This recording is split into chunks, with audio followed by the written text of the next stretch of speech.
couple of things that come up for me there. One is this idea of competition. Something I've spent a lot of time thinking about over the past few years, primarily because I used to be someone who was incredibly competitive. When I start to unpick the stories in my mind, where did they come from? Why have I ended up the way I have ended up? I realized, oh, wow, you were using that competition to help fill a hole in your heart. But what I've learned is once you identify where that comes from, once you actually fill that hole in your heart with other things like love and community and family and nature, I'm no longer competitive. I have no need for that trait anymore. And genuinely, I'm not competitive anymore. It wasn't who I was, it was who I became. And as I move through that, I think a lot about society. I think about this tension between competition versus cooperation. Competition, cooperation. I think of what you say about when we used to be single-cell organisms. Well, competition was probably very good then. You know, everyone's out for themselves, trying to survive. I'm going to compete.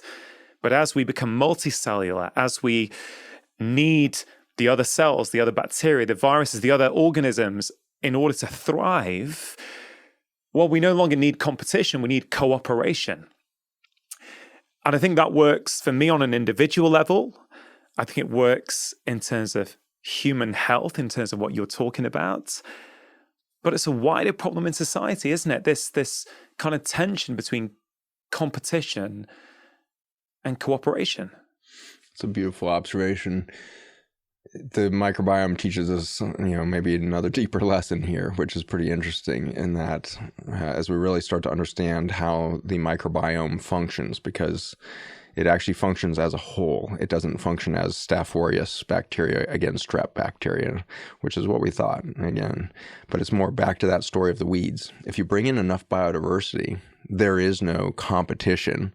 Instead, everybody understands their role within the greater beauty of it all, and it is purely cooperative. And so as we look at bacteria and fungi, we can get to witness something called quorum sensing.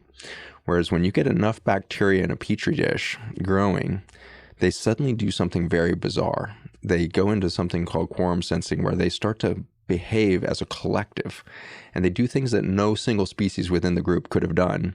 And they do something greater than the addition of each species' contributions. They suddenly do a synergistic event, and they can behave in extraordinarily intelligent fashions. And this happens on grand scale on a farm that could cover thousands of hectares. You can suddenly see soil that's completely dead and depleted of manganese and selenium and critical micronutrients for plant health, suddenly recovering spontaneously without adding any of those nutrients to the soil. And the way in which that happens is when you stop perturbing the soil through plowing and chemical spraying, the fungi start to understand the greater ecosystem, and they start to carry not just the information of depletion and plenty, they start to carry the nutrients themselves across hundreds of acres of land to redistribute resources for life to occur. And so the microbiome starts to, both at the micro level of a petri dish and the grand scale of a 1,000-acre farm, the whole system becomes intelligent, and it becomes hyper cooperative. It becomes hyper alive.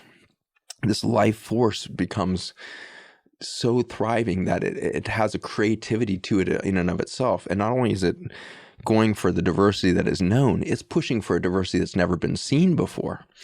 And it does that through viruses, which are basically new potentials for biodiversification. And so the way in which the globe traveled from a few species 4 billion years ago to the thriving ecosystems that have gone extinct 5 times.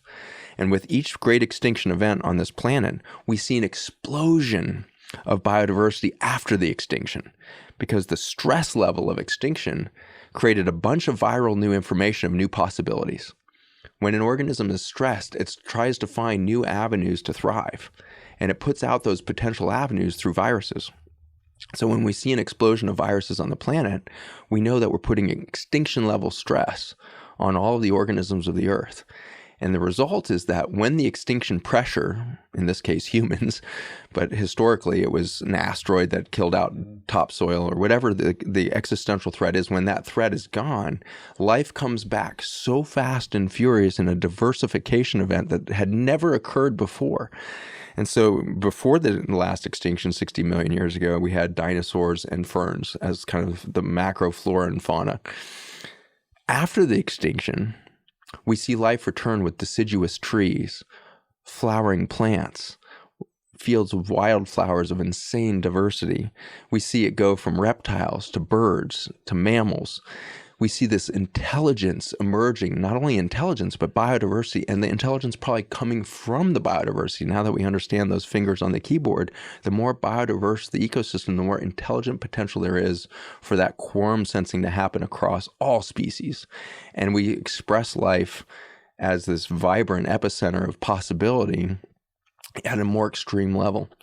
And so I think competition never existed in the bacteria and fungi. Although we've been taught that as doctors. Competition did not occur until the human ego was created.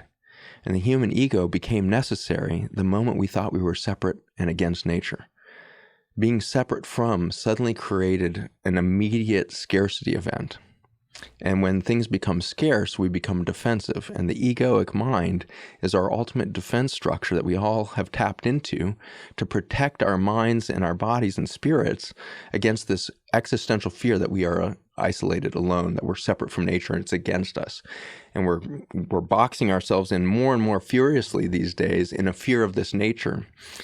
And the further we get into industrialized nation kind of behaviors, the more we forget our connections to nature, the more we've forgotten what it feels like to be a curious, creative force in nature that's there to be a synergistic possibility of life.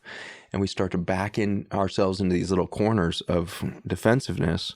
And now it's antibiotics and antidepressants and antivirals and antifungals and anti-everything. And we become an anti-species in our fear of everything around us. And in that fear paradigm, the ego gets stronger and stronger. And the behavior of ego is competition. And so what's happening to you, and I think in my own life and career, is we've been able to get to the breaking point.